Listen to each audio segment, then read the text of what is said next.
Today I thought I'd do a review. This is just my review of my Prity 2P41 wood cook stove. It's a 15 kilowatt stove and I've had it now for about 3 years, I think, nearly 4 years. And I love it. I wouldn't be without it, to be honest with you. I think it's definitely worth the money, definitely worth buying. I paid £750 for this one, including the delivery, and we had it fitted by the landlord. The landlord paid for it to be fitted. And do you know, it's a wonderful stove, an absolutely wonderful stove. We have it on all day in the winter, from about 9 o'clock in the morning until probably 10 o'clock at night, and then the heat stays in the house for the rest of the day. And then I light it at 9 o'clock in the morning. I haven't quite worked out how to get it to stay hot overnight, how to keep the fire going overnight. I guess I could if I took the time to work it out. I'm sure you could, but I don't. I like to preserve the wood and keep the wood. We're in bed anyway.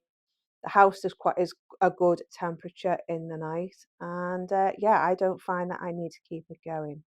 So to light the stove, what you do is, I have done a video lighting the stove. You open the vent on the box, you open this vent here, and you open the chimney vent. That then gives the whoosh for the fire to get going.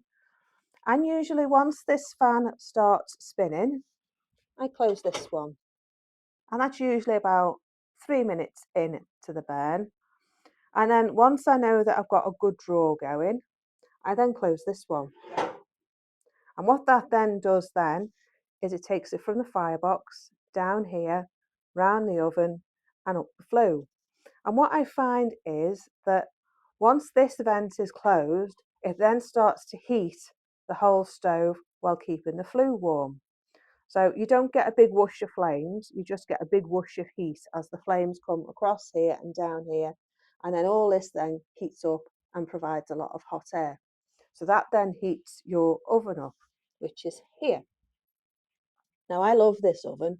It's great. I can cook a full Christmas dinner on this stove if I want to. I can do my turkey in here and my roast potatoes in here. I can do my roast veg in there. And then I can do pans and stuff on the top. It does get very hot doing that. When you've got a lot of pans on the top, you've got your kettle on the top and you've got your oven working away. It does create a lot of heat. So it is wonderful for that reason, really, is like the more you cook on it, the more hot the room will get. And then we just leave the door open and then that then lets the heat out into the rest of the house. So I keep the kettles on all day. I make sure they're full of water and they just act like extra heat, giving more heat out. And I've always then got hot water for cooking and I've always then got hot water for my dishes. To put wood in, all I do is just open the chimney flue, open the box, that takes all the ash up the chimney, and then plonk my wood in. There you go. So then I close that. I give it a couple of seconds just to get going again and let that piece catch, so it doesn't dull my fire. And then once I can see that it's catching, I can then turn this one down like that.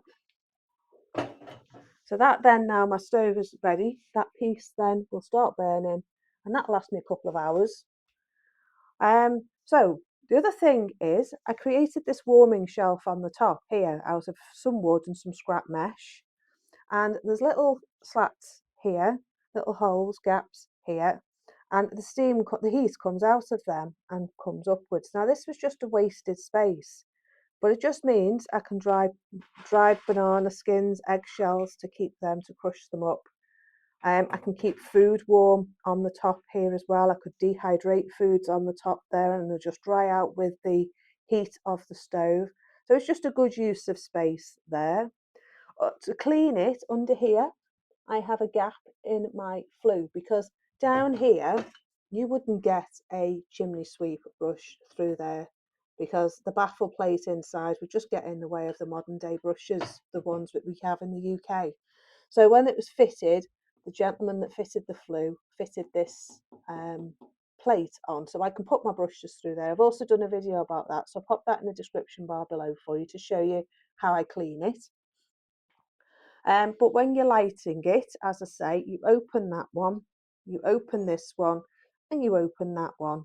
And this is closed when it's out, it's open when it's in. So that will just move the heat over this way now and keep the heat circulating around the stove. So on this side, this is the cold plate. So if you want to cook on this, I would open this one and push that in. And then you can have more heat coming off this side and heat coming off that side. And that'll just even out the heat a little bit more. But this plate here is always hot and it's always ready to cook on. Be very careful, it does get very hot. So if you've got little ones, you might want to put a fire guard around the front.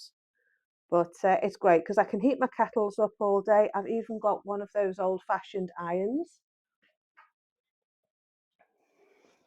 One of these Victorian irons. So I can use that for ironing my clothes. When I iron clothes, I don't iron them very often. But yeah, so I would highly recommend it. It does need a clean. It's been going all winter. We are now in March, middle of March, and this will probably be going off mostly in April. And maybe if we have cold days, it'll stay on. But that will be that then till October. So I'll give it a good clean once it goes off. There is a log storage underneath it, and I just keep my logs in the basket here. You can put all your logs underneath and dry them out and get them ready to go in the fire. But I like to rise my bread under there, and it's just a good spot on this side of the oven to get my bread to rise. So yeah, would I recommend it? Definitely, absolutely. If you want to do a full roast dinner in the oven, what I recommend is on top of your roasting tin, if you've got your roast potatoes in it, I use one of these. I balance it on the top of the tin so it rests on the edges, and then I can do my roast, but my other vegetables or my meat on the top because it doesn't come, unfortunately. I don't know if you can get them, but you know, in an ordinary oven, you have those shelf grills. Well, this one doesn't come with it, but it has a really, really good sized oven. It's about a half sized oven, pretty much half the size of a standard oven, but you can get loads in it. I've cooked a full roast dinner in it. And I've done turkey, roast potatoes, roast vegetables, and then done all my veg on the top. So yeah, it's definitely worth it. I would highly recommend it. If you can still get them and you're looking for one, I would. It works just as good as any Rayburn, any Arga, any Essie stove. The only difficulty is it doesn't have a very big wood box, but I bought it for the oven rather than the wood box size because I'm home all day, so I can keep an eye on the stove. So that's that.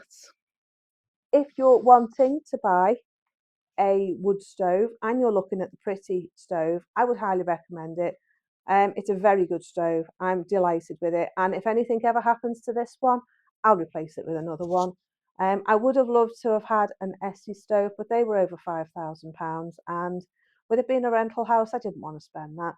But this, to be honest with you, is just as good, I would say, as anything like that. The only thing is you can't fit massive pieces of wood in it to keep it going overnight. But as you can see, that piece of wood we've put in is actually doing very well.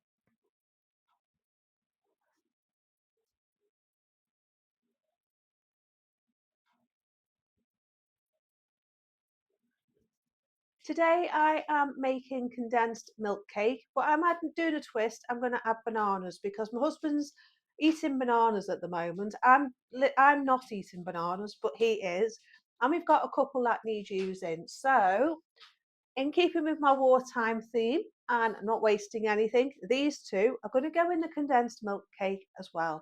I'm following the Eating for Victory recipe, which I'm just going to get for you, and we'll cook along together. So the recipe I'm following is in the Eating for Victory cookbook, and it's in the sugar section near the scones. So it's and by the cake baking for one. So we're going to be doing this condensed milk cake here. There you go. And I'm going to post the recipe on my Ko-fi page for you so that you can follow along. Now, you do want to use margarine or butter. I've got that.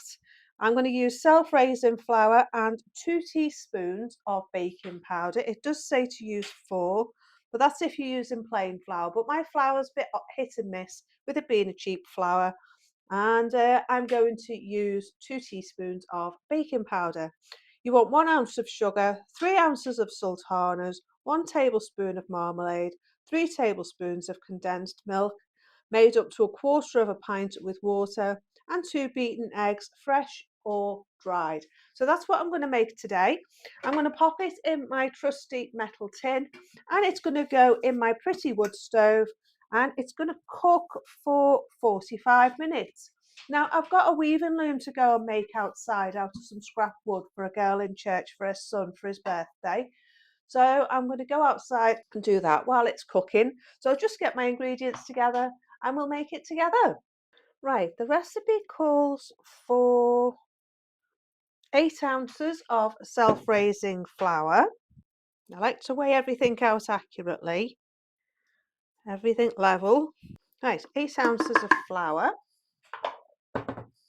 You want to put your baking powder in at the same time. And I'm going to use 4 teaspoons. No, not. I'm going to use 2 teaspoons. Find my teaspoon. Make sure it's level. 1, 2. So I might put some mixed spice in. In fact, I think I will, seeing as it's banana. 1/2 teaspoon of that. Now you're going to rub it all together into the flour, so into the butter. So you want to mix in your baking powder and your mixed spice to make sure it's all mixed in properly. And you're not going to add your fruit yet. You're going to add your butter next. You need to make some. And it says 3 ounces. So let's start with that much. There we go. 3 ounces of butter. Right. Now, I often do this in the food processor, but I thought I'd do it from scratch today. Just lit the fire, because it feels a little bit cold today. Even though they're forecasting a heat wave, 18 degrees my hat. If it is, I'll be out in that garden like a shot. But it's just far too wet out there at the moment to do anything. And cold. Right, so that's that done. So now I'm going to measure out my sultanas. It says I want 3 ounces. So we start off slowly, and then you haven't got as much to try and take back out. This is just a good way of getting fruit, because if, like me, you're not eating fruit because it's too expensive, then this is a good way of getting extra fruit. I'm buying it from my husband, but he needs it more than I do. And yes, I know they weren't available during the war, bananas. But he's not sticking to a strict wartime diet. I am.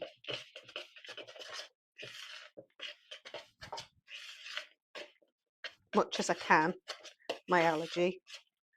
Right, what we want next is the banana. So I'm just going to mash that up on a plate. Yourself a plate if you're making this and you're not doing war rations. It's a great way of using bananas like this, and it adds sweetness as well because you're not adding a lot of sugar. So it's just a great way of adding a bit of sweet if you can't add a lot of sugar. I know they're a bit past it, but they're perfect for this purpose. You can make it without the banana. This recipe doesn't call for bananas because they weren't available during the war, but I am putting them in because I don't want them going in the bin. Chickens don't like them, the dog doesn't like them, so it's better than them going in the compost. I'm just going to shove that in, and I'm doing this before the egg because I want it to get into the flour and flavour the whole cake. Get in with my hands. Get that dry stuff bottom. Right, I'm going to add my egg, my condensed milk, and my marmalade. Right, 2 eggs. These are my eggs. My hen randomly didn't eat the eggs on me the other day. I'm going to have to sort her out. I am going to try making some condensed milk. I've seen a recipe online. Ooh, not sure if that's still fresh, but we're going to give it a go. It's been in a sealed Kilner jar in the fridge, so we shall see. That's that. 1 tablespoon of marmalade. Got some homemade marmalade. 1 tablespoon. Again, good way to get some vitamin C. Now, to any of you who don't eat bananas like me mum, you could make this and not put the banana in. Because it says to mix it to a smooth consistency, so.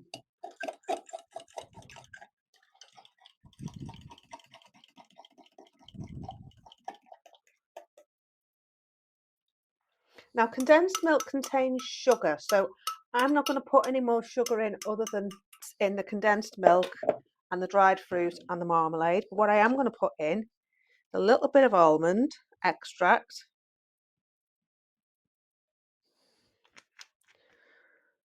Put it in these dropper bottles because I kept finding I was pouring too much out. I get this for my medicine for my allergies, so it's a good use of the bottles. And some vanilla.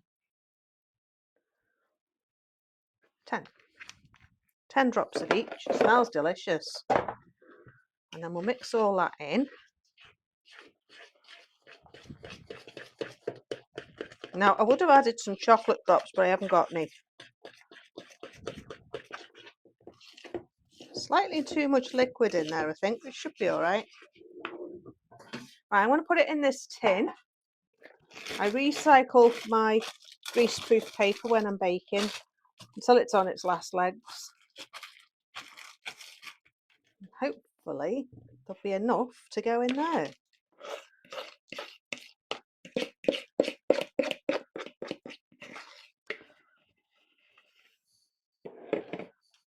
Try and move it into the corners if you can, if you've got enough. Oh, that's plenty. That's great, that.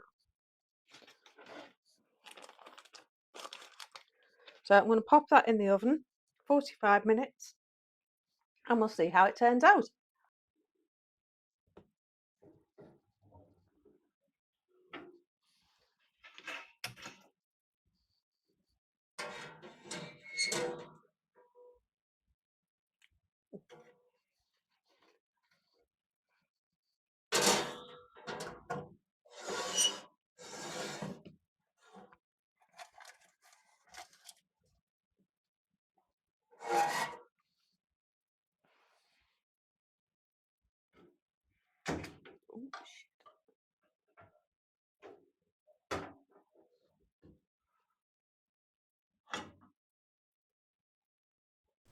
There we are, condensed milk cake straight out of the oven. I can't cut it at the moment, it still needs to finish off. It feels cooked. I'm going to pop a knife in and just check. Yeah, that's come out clean. Yeah, that looks cooked to me. So I'm just going to set it on the warming shelf just to finish off. And the heat will come from the underneath to stop it going flat. Looks lovely. So yeah, I think that's it for this video. I just thought I'd do a recap of my wood stove and show you around it. If you do want to know any more, there are some other videos, and I'll pop them in the links in the description. I'll pop it in the description bar below and in the I button up here. Do move your cursor across the screen if you're on a laptop or tablet, and then you'll be able to see the I button in the corner. I don't think the I button works on mobile phones, so I'll pop it in the description bar for people on mobile phones. If you've enjoyed this video and you want to tune in to more of my videos, do like and subscribe. Do hit that bell. Note YouTube will then notify you when I upload new videos. And I'll see you in the next video. So, enjoy the rest of your week, and I'll see you soon. Take care. Bye for now. Bye bye.